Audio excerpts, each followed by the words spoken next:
नमस्कार फ्रेंड्स, आप सभी को मेरा प्रणाम। मैं सरिता राठौर एक कहानी सुनाने जा रही हूँ आप सभी को। माँ की एक कहानी है, सच्ची माँ।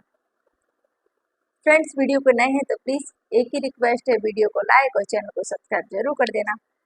तो एक लेडीज की शादी को 12 साल हो गए होते हैं। महिला की कोई भी संतान नहीं थी। महिला बहुत दुखी रहती। कोई भी कहीं भी बोल देता कि यहाँ आप पूजा कर लो, वो पूजा करती है। कोई भी बोलता है कि यहाँ इन भगवान का नाम लो, तो वो भगवान का नाम लेती है। जिसने जिसने जहाँ जहाँ बताया कि ऐसा करने से होगा, वैसा कर, वो हर एक काम वो महिला ने किया।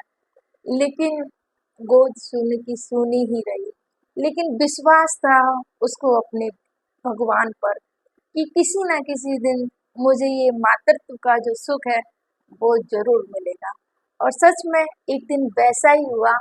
उस महिला के 12 साल बाद एक बेटे का जन्म हुआ। जब बच्चे का जन्म हुआ, महिला बहुत खुश थी, क्योंकि उसने जितना झेला था समाज में बहुत सारे लोग कि देखो इसको तो बच्ची नहीं तो बांझ है, बहुत सारी चीजें वो झेल कर आई थी। और जब एक बच्चे का जन्म हुआ तो वो माँ खुशी से गदगद हो जाती है। अपने बच्चे को बहुत लाड़ प्यार दुलार करती है। और वो जो जीवन होता है पूरी तरीके से बदल जाता है। सुबह उठती है तो बस उठते ही सुबह बच्चे का फेस देखना, हर चीज शुरुआत बच्चे की, हर एक चीज को छोटी छोटी चीजों को करना, बहुत सारे। इतनी खुश रहने लगी वो महिला कि बस उसकी जो पूरी दुनिया थी वो बच्चा ही बन गया था। और वो भी क्यों ना, जो इतने सालों बाद 12 साल बाद उस बच्चे का जन्म हुआ था। उसने कितनी तपस्या की थी और कितनी मन्नतें मांगी थी कहीं कहीं जाके, तब वो घर में बच्चा आया था।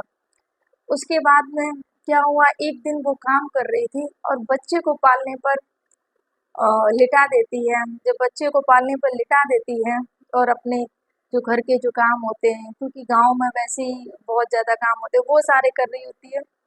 उसी दौरान एक महिला उसके बच्चे को चोरी कर ले जाती है।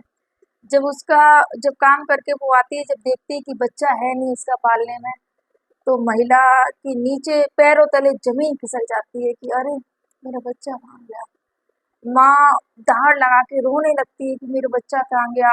और जो गली मोहल्ले में सारे लोग आ जाते हैं, क्या हुआ, बोले मेरा बच्चा यहाँ पर, मैंने उसको सुलाया था, मेरा बच्चा चोरी हो गया है, कहाँ गया मेरा बच्चा। लेकिन बच्चे का कोई अता पता नहीं चलता है। माँ भी ठान लेती है, जमीन आसमान एक कर देती है माँ को बच्चे को ढूंढने के लिए। वो हार नहीं मानती है। और एक दिन ढूंढते ढूंढते उस माँ की तलाश पूरी हो जाती है। वो एक घर में जाती है और देखती है जहाँ पर उसका बच्चा एक महिला की गोद में होता है। वो बोलती है कि ये बच्चा मेरा है। महिला बोलती है नहीं, ये बच्चा मेरा है। तो दोनों में आपस में बहस होने लगती है। और वो जो महिला थी बच्चे को इस कदर प्यार कर रही थी, इस कदर अपनी ममता लुटा रही थी बच्चे के ऊपर, जैसे वो सच में उसका ही बच्चा हो। कोई अगर देखे तो कोई बता नहीं सकता है कि ये उसका बच्चा नहीं है। इस कदर उस बच्चे पर ममता लुटाई जा रही थी। वो दूसरी महिला, इस ये जो जन्मदाता माँ थी बहुत परेशान थी कि ये बच्चा मेरा है, और ये महिला मतलब इतना प्यार कर रही है बच्चे को, इसको देख कर तो लगता है कि सच में इसका बच्चा है, लेकिन ये तो मेरा बच्चा है, क्या करूं। जो महिला होती है राजा के पास में जाती है और राजा को अ, अपना जो भी दुख दर्द होता है बताती, ऐसे ऐसे करके मेरा जो बच्चा है वो चोरी हो गया है साहब, और राजा साहब मेरा बच्चा है, इस महिला ने चुरा लिया है। महिला रोते हुए राजा से बोलती है। और जो दूसरी महिला होती है वो बोलती है कि नहीं नहीं राजा साहब, ये बच्चा मेरा है, क्योंकि बच्चा चोरी जो करके लेके गई थी महिला। राय साहब बोलते हैं अच्छा बच्चे को रुला दिया। उसके बाद में जिसका जिसके पास था बच्चा उसको दिया। बच्चा जैसे ही सीने से लगता है बच्चा चुप हो जाता है। तो जो राजा साहब होते हैं वो भी कंफ्यूज हो रहे थे। दोनों महिलाएं आपस में लड़ रही थी। और क्योंकि समझ में नहीं आ रहे, दोनों जो महिलाएं जो बच्चे की आदत और जो भी उसके शरीर पे निशान थे वो सारे सेम सेम बता रही थी।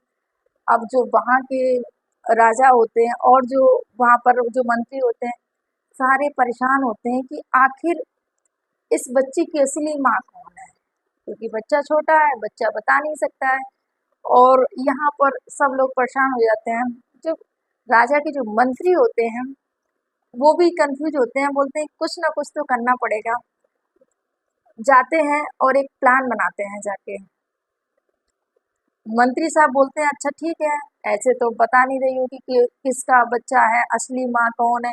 तुम बोली इसका बच्चा है, तुम बोली उसका बच्चा है, तो ऐसे हमें कैसे पता चलेगा? हम तो इतनी देर से बेवकूफ बने हैं। कैसे वो करें कि बच्चा किसका है। तो जो मंत्री बोलते हैं अच्छा ऐसा करो, दोनों महिलाएं तुम आपस में जब इतना एक बच्चे के लिए लड़ रही, तो ऐसा करो ना, इस बच्चे को हम आधा आधा कर देते हैं और आधा आधा काट के आधा तुम ले जाओ, आधा तुम ले जाओ। जैसे ही मंत्री ने ये बात सुनी, माँ कांप गई। माँ ने बोला नहीं नहीं। माँ जाके राजा साहब के पैरों पर पड़ जाती है कि राजा साहब प्लीज ऐसा मत करिए, मेरे बच्चे को मत काटिए। ये मेरा बच्चा है ना, इस महिला को ही दे दीजिए, कम से कम मेरा बच्चा जीवित तो रहेगा। ऐसा मत करिए, मैं मुझे आधा हिस्सा नहीं चाहिए बच्चे का, इसको दे दो, मैं इस बच्चे को देख के ही जीती रहूंगी, कम से कम है तो मेरा बच्चा इस दुनिया में। तो जो राजा साहब होते हैं और मंत्री होते हैं वो वहां पर ही एकदम खामोश हो जाते हैं, पूरी सभा सन्न रह जाती है। क्योंकि जो असली माता, जैसे ही उन्होंने मंत्री साहब ने ऑर्डर दिया था कि सिपाहियों तलवार लेके आओ, इस बच्चे के आधे आधे टुकड़े, मतलब आधा आधा कर देते हैं, आधा इसको बांट देते हैं, आधा उसको बांट देते हैं। उसी समय जो बच्चे की माँ होती है, जो असली माँ, राजा के पैरों पर पड़ जाती है। जो नकली माँ होती है वो वहां की वहां ही खड़ी रहती है, वो कुछ नहीं बोलती है। जैसे ही जो असली माँ जब राजा के पैरों पर पड़ जाती है तो राजा बोलते हैं उठ जाओ, पता चल गया है कि बच्चा आखिर किसका है, असली बच्चे की माँ कौन है। ये तुमने दिखा दिया, तुम्हारी ममता ने दिखा दिया, जो तुमने ये शब्द जो बोले हैं कि नहीं इसको काटो मत, मुझे आधा नहीं चाहिए, बस इसको दे दो ये बच्चा, ये कम से कम मेरा बेटा जीवित तो रहेगा। तुम असली माँ हो, तुम्हारा ये बच्चा है, हमें पता चल गया है। जो राजा साहब होते हैं उस असली माँ को वो बेटा दे देते हैं। और जो नकली माँ थी, जो बच्चा चोरी करके लेके गई थी, उस को राजा फांसी का ऐलान सुना देते हैं कि इस महिला को, इसने बच्चा चोरी किया है, इसको फांसी की सजा सुनाई जाती है।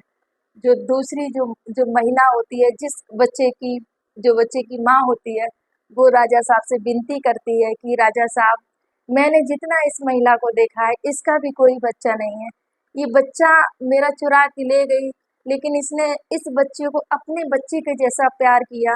राजा साहब, मैं भी इतने सालों तक माँ नहीं बनी थी, ये भी इसकी जो दशा है, मैं एक माँ को अच्छे से समझ सकती हूँ। और राजा साहब मेरा इतना कहना मानिए, इस माँ को फांसी ना दीजिए, इस माँ को छोड़ दीजिए। जो राजा साहब होते हैं और उस महिला से बोलते हैं ठीक है, तुम जो इतना कह रही, क्योंकि इसने तुम्हारा तुम्हारे ही बच्चे को चोरी किया है और तुम ही इसको बोल रही कि इसको छोड़ दो, इसको फांसी की सजा नहीं सुनानी है, तो मैं इसको फांसी की सजा नहीं सुनाती हूँ। और उसको बरी कर दिया जाता है। वो जो महिला होती है उस महिला के पैरों पर पड़ जाती है और उससे माफी मांगती है और रोने लगती है कि बहन मुझे माफ कर दो, मेरे भी कोई संतान नहीं है और मुझे लगा ये बच्चा मेरा बेटा जैसा ही लगा। और मैं, जो महिला होती है बोलती है चुप हो जाओ बहन, रो मत, मैं जानती हूँ मैंने बिना बच्चे के कैसे इतना समय व्यतीत किया है, और बहन चिंता मत करो, तुम्हारे भी जल्दी ही घर में खुशियाँ आएंगी। ये सब बोलकर जो बहन होती है बोलती है तुम्हारा ही बेटा है ये, कभी भी आओ प्यार करो, इसको खिला सकती हो बहन, लेकिन तुमने जो गलत रास्ता अपनाया था चोरी वाला, ये बहुत गलत है बहन, मैं तुम्हें माफ कर देती हूँ। वो लेडीज उसको, महिला को क्षमा मांगती है कि मैंने बहुत बड़ी गलती की है, मैं आपकी अपराधी हूँ, फिर भी आपने मेरी जान बचा ली, उसके लिए बहुत बहुत धन्यवाद मेरी बहन। तो फ्रेंड्स, ये थी सच्ची माँ और वो थी झूठी माँ। कैसी लगी आपको ये स्टोरी? सच में माँ कभी भी अपने बच्चे को इस तरीका का कभी नहीं देख सकती कि मेरा बच्चा दुखी रहे, मेरे बच्चे के साथ में ऐसा कुछ हो। तो ये थी सच्ची माँ। कैसी लगी आपको स्टोरी फ्रेंड्स? अगर अच्छी लगी तो प्लीज वीडियो को लाइक और चैनल को सब्सक्राइब जरूर कर देना। आप सभी को मेरा प्रणाम। जय हिंद, जय भारत, जय सिया राम।